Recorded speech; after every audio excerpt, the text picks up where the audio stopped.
Okay, so today we are going to do chapter 53, Nun Gimel. And the reason I chose this chapter is it's one of the chapters that whenever, quite a few times that we've gotten requests to say Tehilim for Eretz Yisrael. This has been one of the requested or suggested chapters from a lot of the various rabbis.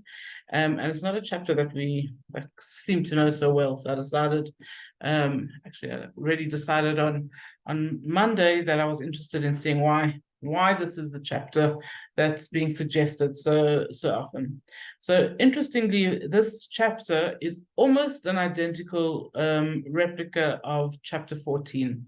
Very, very similar, with just a few words here and there that are different, which some of them I will point out to you.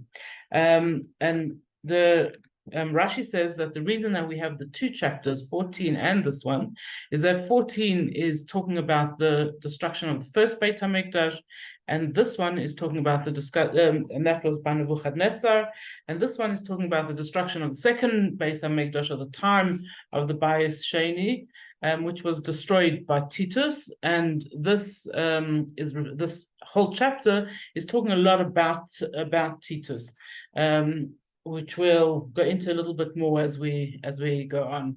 So chapter 53 obviously comes after chapter 52 and before chapter 54. Logic. So chapter 52 is the story of Doeg, Doeg HaEdomi, who his whole intent was to eliminate David. And he gave David a really hard time, and then he was punished. He lost. He didn't manage to carry out all his plans, and he was punished badly. He was even officially David HaMelech's friend, and I think it's from him comes the saying, with friends like that, who needs? So that's chapter 52. And then chapter 54 is the story of the Zifim. And they also had this plan that they wanted to eliminate David HaMelech, and he had a really hard time from them. And then they were punished and they were eliminated. And in the middle of those two stories comes chapter 53, the one that we're looking at today. And the message, say the commentaries, is that we will always have people who are looking to eliminate us. There are always those people who want to go for us, who want to challenge us, who want to make things difficult for the Yidden. And we have to know that this will happen, but that at the end, they will be destroyed, just as Doeg was and just as the Ephim were. So let's have a look how David HaMelech expresses that in this perek.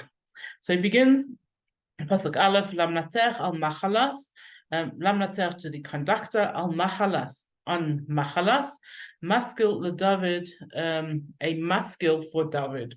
So we see right away that this is a chapter of Tehilim that was sung in the Beis HaMikdash by the Levim, and so therefore the introduction was the to the Lamnatzeach, to the choir master, and he says al Machalas.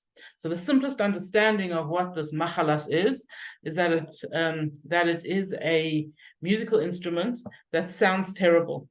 A musical instrument that says when it was played on that musical instrument, it would pierce the heart. It sounded sad.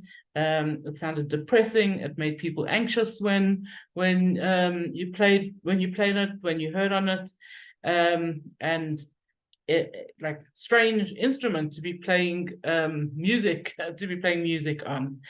Also, interestingly, in chapter 14, when it speaks about saying that chapter in the Beis HaMikdash, it doesn't mention using the machala at all, which hints to us that the galus, the exile that came about as a result of the second Beis HaMikdash, is much worse, much it's much longer, it's much more difficult, it's been much more painful, it continues to be painful. Al-Machalas, it's a galus, it was a destruction of Beis HaMikdash that makes us sad. It continues and continues to make us sad. While the first destruction, the Beis HaMikdash, Harishon of the first Beis HaMikdash, was 70 years and done. So that's the first understanding of what this machalas is, the musical instrument that David HaMelech instructs that when you say this chapter of Tehilim, this sad music should be playing in the background. Another understanding of the word machalas. Machala is a malady, it's an illness. And it's saying over here, Lamanatseach, you want to be successful, al machala, on the malady of galus, on the malady, on the illness, on the bad state of be going through things like a man like Titus. If you want to know how to be Menatseach, you want to know how to be victorious over it, maskil, you need wise people to give you advice, to give you motivation, to give you inspiration. That's the only way that we get through these kind of challenges. Another explanation on the word machalas, you probably see the word in it, mechila. Mechila means forgiveness. And say the commentaries that whenever we are faced by anything difficult, any challenges, whether as an individual or as a nation, one of the things that we have to do is our own cheshbon hanefesh. We have to look into ourselves and say, what can I do better? How can I make Hashem forgive this nation? How can I make Hashem do good for this nation? And each of us have to think for ourselves, like, what is it that we need to do? And how do we come up with the plan of what we should do? Maskil, we need to have leaders, we need to have inspirers to tell us what it is that we can do, how we can improve ourselves, what we can do to bribe Hashem that he should be kind and good to us. It's interesting that Rabbeinu Bechai points out that when the Jews were dancing around the Egel HaZahav, and Moshe came down from the mountain and he saw them dancing and they were playing with all different kinds of musical instruments and singing. And the Torah tells that they had 9 different musical instruments. And the one that Moshe Rabbeinu noticed was the machala. It says in the Torah that Moshe saw them singing and dancing with machalos. And like, what is, Rabbeinu Bechai says, what is the Torah telling us? Why do we need to know what kind of instruments they were dancing with? And it doesn't tell us the names of all 9. It tells us this one and another. And the Rabbeinu Bechai answers, he says, only because Moshe was a maskil, he was a wise man, he was able to see that the Jews, even though they were doing something that wasn't right, that they machalas, they would still get mechila, they would still get forgiven, and that they had a great future ahead of them. We discussed before, just in a practical explanation, more surface explanation, is that whenever Tehilim has the word maskil in the introduction line, it's that there was a clever person, an interpreter, who stood next to the people who were saying the Tehilim and explained it to everyone. So mostly when it comes to Tehilim, we don't need to understand it, we just need to say it. When we see the word maskil, it means that there's something in that chapter that we need to understand as well. So obviously there's big lessons in this chapter. So now we go into the story that David HaMelech tells over here. It begins in Pasuk Beis, Amar novel belibai. And a novel, and lots of different ways to translate the word novel, could be fool, it could be someone who is disgusting and lowly and bad and evil. So Amar novel belibai, this novel says in his heart, Ein Elokim, there is no God. His chisu, they are corrupt, his evil avel, and they act wickedly, Ein Oseh Tov, and none of them do good. So who is this novel that David HaMelech is referring to? And by most opinions, this is Titus, So Titus, the Gemara tells how bad Titus was. He would walk around at any given hour of day and night and say terrible things about Hashem. He's most well known, or probably not the only thing he's so well known for, but he took a prostitute into the Kodesh HaKodashim, into the Holy of Holies, and he lay with her on an open Sefer Torah. And then when he finished, he took his knife and he gashed he stuck his knife into the parochas, the curtain that divided the Kodesh Kodesh and Holy of Holies from the Kodesh, and a miracle happened. Blood started pouring out of the curtain.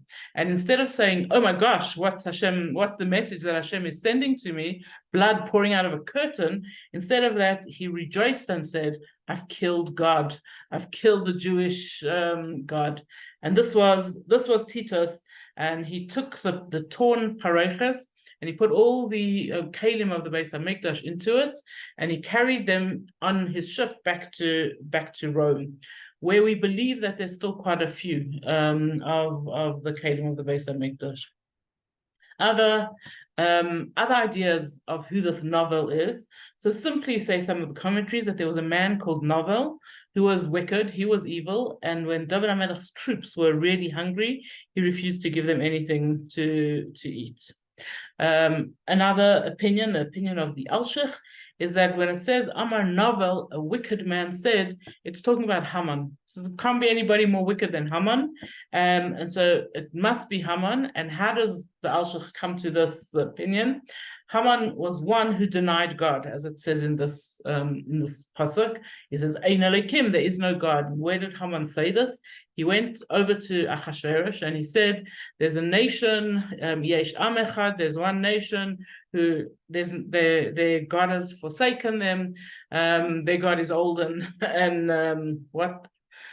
done with. So he is considered the Novel according to the Alshich. And the Malbim says, no, this is talking about Sancheriv.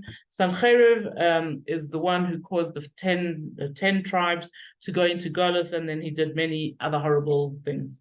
So the common denominator of all these people is that they weren't good to the Jews, and they were the ones who said, Ein Elokim, there is no God. And we could make the list much longer if we wanted to. So what is it that they do? Hishchitzu, they corrupt. We all understand what that means. There's evil avel, and they act wickedly. Says the Medrash that what kind of wickedness did they act with? And this all had to do with money, financial dishonesty. And the Medrash explains that at the time of the second Beis HaMikdash, the Yetzer Hara of the Jews changed. Up until the time of the second Beis HaMikdash, our main Yetzer Hara, the main thing that tripped us up, was our desire to serve foreign gods, to be involved in Avodah Zarah. And after that, the Anshe Knesset Agdola asked that we shouldn't have that Yetzer Hara anymore. So most of us have no desire to bow down to an idol or rock or tree that was taken away from us. But instead, we got other Yetzer Haras. We have other things that trip us up. And his evil Avel is speaking specifically about being dishonest with money, financial issues. And so interesting because normally when we tell what was the reason for the destruction of the second Beis HaMikdash, we say it's sinas chinam, causeless hatred of each other. So now all of a sudden we're being told by the Medrash that the reason for the destruction of the Beis HaMikdash was money issues, financial dishonesty.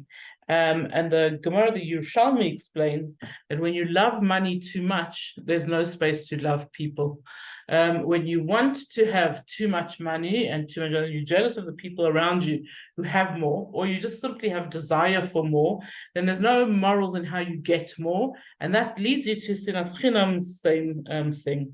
And the Gemara Yerushalmi continues and says, this is why the second Beis HaMikdash was destroyed by Rome, by Titus, because Rome is well known as a culture of opulence, of having wealth and money and not caring how they got it, how it came to them. So none of these people do good, any of these novel. Continues Pasuk Gimel and says, Elokim mishamayim hishkif al b'nei Adam. From heaven, Hashem looks down on people. Lirais hayesh maskil, to see, is there a wise one? Derish Elokim, who is looking for God. So take notice of the name of Hashem that's used in this kapitel is the name Elokim. Elokim, the name of judgment. Interestingly, in the kapitel 14, in chapter 14, it uses the name of kindness, the Yud K and Vav K name of Hashem. So here Hashem is looking at the people in judgment, and he's looking critically at humankind. And what does he want to see from humans? Lirais hayesh maskil. He wants to see, is there a clever person? And this we told over and over again, that when we do bad, Hashem forgives us. When anyone, like Hashem forgives them, but on certain conditions. And one of the conditions are that there are people who we respect, that they like, we know we're not perfect, we know we're not great, but we have leadership, we accept leadership. We turn to look at a maskil, somebody who's clever, who will teach us to search for Hashem. On a slightly different way of explaining it, in every time span, every generation, there is one person who is great enough that he can hold up, or she can hold up, the entire generation. And it says over here, when Hashem looks down and he looks at humankind, he wants to see hayesh maskil. Is there one person on whom the whole of humanity can rest, so to speak, can rely? Why? Because that person, Derishes Elokim, he searches for Hashem. And all the commentaries quickly point out that every single one of us could be that person, the maskil, because just at that moment that we search for Hashem, even if it's just for a few minutes that we are searching for Hashem, hopefully it's longer than that, but even if we have that like ding-dong moment where we're just sitting and saying, you know, today I really want to understand, I want to daven, I want to connect, or whatever it is that I want to do, in those moments that we're searching for Hashem, then we are that person who's holding up the world. What's happening at this particular time that David is talking about, Pasuk Daled, he says, Kulei Sog, everyone is bad. Yachdav ne'elachu, and they're all together, they've become crooked. Ein oiseh tov, ein gam echad. None of them does good, not one single one of them. And the commentaries say, what is it? How can it be that everyone is bad? There must be some good people, somewhere, someone who's good. And the commentaries explain to us that the word sug, which we've translated here as bad, is the same. If you flip it around, it's gus, and gus means arrogant. Kulai gus. We are all filled with arrogance, and when we are arrogant, it says there's no space for us and Hashem in the world at the same time. So the very first midah, the very first thing that we're supposed to be working on is taking away our arrogance. There's a story told of Reb Zusha, so you all know the famous Reb Zusha of Anipoli. He once went collecting money for his daughter's wedding. He was very, very, very poor, and there was no possible way that he could make a wedding without getting tzedakah. And so he went on a trip going from basically begging for money for his daughter's wedding. And eventually he had gathered together 300 rubles, and he decided that was enough to make the wedding and the dowry, and he was going home. And on his way home, he stayed somewhere and he heard terrible weeping coming from somewhere in this little inn. And he asked someone, what is that noise? What is that crying? And they told him that it was a widow. And she had put aside 300 rubles for her daughter's wedding. And she had lost it. It was gone. And Reb Zusha thought, and he knew what he had to do. He was going to replace the money. But how was he going to do it? So he went to the woman and he asked her what the trouble was, and she told him that tomorrow night is the wedding and she doesn't have money. and she's promised it. The Chassan's family won't allow the marriage to happen if she doesn't produce the 300 rubles. So Reb Zusha went out. He said, I'm going to look for the money. And he came back and he said, I found your money. But you've got to give me signs. If you're returning something that's lost, you must give me signs. And the widow told him exactly how she had the money. I had this amount of banknotes, this like whatever it was, like the 100 rand and the 250s and whatever, however she had it. And Reb Zusha went back to his room to check, and he put the 300 rubles together exactly in the way that she had told him. And he came back and he said, I've got your money. This is yours. But the only thing is, I need to be paid a reward. I want to be paid 25 rubles for finding your money. And the widow was very excited to have her money found. But it didn't help her completely, because she still needed 25 more rubles. Otherwise, she wasn't providing the full dowry. And the people around were very angry with Reb Zusha. They said, what is this? You found money, you're returning it to a widow, and you're asking her for a reward of 25 rubles? Like, what is this? Anyway, the widow gave him the 25 rubles. He gave her the money, and then the rest of the money, and then quietly he gave her the 25 rubles, and he went home. When he came back to his Rebbe, the Mezritcher Maggid, the Mezritcher Maggid had heard the story, because everybody was talking about it. How could it be that this man found the widow's money and asked her for 25 rubles? And so the Maggid asked him, like, what were you doing? What were you thinking? And Reb Zusha explained. He said, when I had this idea to give the 300 rubles to the woman, and I had this idea, I went to give it to her, and I started feeling very proud. And I was so proud that I had this idea, and that I was going to be the secret benefactor, and I was going to give this money to her and save the day. I could just feel myself getting prouder and prouder. And so when I asked for the 25 rubles, I knew what the reaction of the people around would be. Everybody got angry with me. I was no longer the hero. I was no longer great. And that arrogance that was in me left, right? No one was busy saying, Reb Zusha, you're amazing, you're terrific. I gave her the money, and my arrogance was gone. And then I gave her the last of the money, and I came home. And Reb Zusha explained, he said that even arrogance over something good is not good. And where did he come to it from? This pasuk where he said, kulay sag. What is the matter with people? Everybody, every single person is prone to arrogance. And this is probably our biggest avodah, our biggest job, is to remove arrogance from ourselves. He continues and he says, don't these sinners know, the ones who devour my people, as if they're eating bread, and they don't call on Hashem. So it says, David HaMelech, that anyone who starts up with Yidden should know that you think now you can eat them like you're eating bread, but Hashem will get you, right? Hashem will get you. And he explains how will Hashem get the nations who challenge us, who harm us, who fight with us. He says, Sham pachad pachad, they will, when it's Sham, then when Hashem decides, pachadu pachad, they will be taken with the worst fear. There's never been such fear like this, because Hashem will scatter their bones. And those who camp around us, Hashem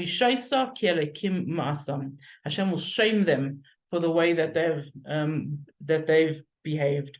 The commentaries tell us that the fear that will come on the Goyim at the time Mashiach, that the war of Gog and Magog will be the most frightening war for the Goyim, because they'll be overtaken by fear, knowing that there's nothing that they can do, that someone else is in charge over here.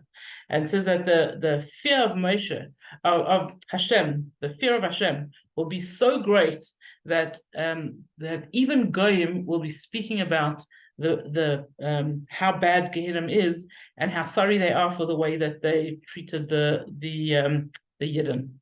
The Gemara tells two funny stories about Titus over here. It says on his deathbed, Titus gave instruction that he shouldn't be buried. He should be cremated, and his ashes should be sprinkled over the seven seas. And explained so that the God of the Jews will not be able to bring me before him in his Beis Din. And so that's what happened. He died. They cremated him. They sprinkled his ashes. And the Gemara says that every single day there are angels who go out and collect up Titus's ashes, bring him before the Beis Din Shalmala, before Hashem, and he's rejudged every single day since the time of his death. At the end of each day, his ashes are dispersed again so that they can be collected and he can come before the Beis Din Shalmala again. And that's hinted to in the words that Kelekim Pizar Atzmos, that Hashem scatters bones. Another strange story that the Gemara tells about Titus, it tells the story of the time that Titus died, and I'm sure that you've heard the story in some form, but right before Titus died, a gnat went into his head through his nose, and it buzzed and buzzed and buzzed, and it made a noise inside his head that made him crazy. After 7 years of having this gnat in his head, making him crazy, he discovered that if a blacksmith banged with his hammer, then the gnat was quiet for a little bit. So for a whole month, he employed a blacksmith to bang, and the gnat was quiet for a little bit. And then started up again, and eventually he died. He couldn't take this, and it says that when Titus died, they cut open his head, and a gnat the size of a little bird flew out. It had a beak of copper and iron nails, and it had gotten fat inside Titus's head, inside Titus's brain. And everybody who saw this laughed and said, "This is what happens to somebody who harms, persecutes the Jews." I went a famous story. I actually heard Rav Matisyahu Solomon telling the story, but it's quite a famous story of a rabbi who happened to be near the Arch of Titus, and he asked the taxi driver to stop, and he touched the Arch of Titus, and he said, "Titus, where are you? Where are you? Where's your culture? Where are your people? Where are your descendants? You're all gone. But the Yidden, even though you were so horrible and you did such terrible things and you persecuted them, the Yidden will live on. They'll be great, and they will have Mashiach." And this is the last pasuk of this kapitel, which expresses that Mi Yitain Mitzion. If only there would come already somebody from Tzion, Yeshua Yisrael, and redeem us Yidden. V'shuv Elokim Shavus Hamoi, when Hashem secures the return of his people. And it's not if over here, but David HaMelech says when. V'shuv Elokim Shavus Hamoi, when Hashem returns or secures the return of his people. What will happen then? Yagel Yaakov Yismach Yisrael. Yaakov will celebrate, and Yisrael will rejoice. Yaakov and Yisrael, speaking about both the Yaakov, just the regular, all of us, and Yisrael, the great and the higher people, everybody. Yagel and Yismach, we will celebrate and we will rejoice. Yismach, the joy of the word sameach, of this is perfect joy, which means the coming of Mashiach and the nevuah of David HaMelech. Yagel Yaakov Yismach Yisrael should happen very soon. That brings us to the end of this. Amen. Can't we put nets in the ears of the Hamas? Yeah. That would be good. Yeah. Thank you, Rivki. It was wonderful. Thank you, Rivki. Good Shabbos, everybody. Good Shabbos. Thank you, Rivki. Good Shabbos, and just take care. And I hope you. you're not inconvenienced with no electricity. No, we've got, it's the other area where my father lives, that side has, Yeah. Apparently it's come on now, I hope. So I heard it's has it come on. come? I hope so. It's been long enough. Yeah, Thank you so much, Rivki. It was really lovely share as always. And have a Yeah. good Shabbos. and you, good Shabbos. Many thanks. Good Shabbos. God Take bless. care. Good Bye. Shabbos. It's Bye-bye. Thanks, capital that Riv. gives out chizuk. Yeah, it is a chizuk one. Good Shabbos. Thank Thank you. you. Good Thank you. Shabbos. Good Shabbos.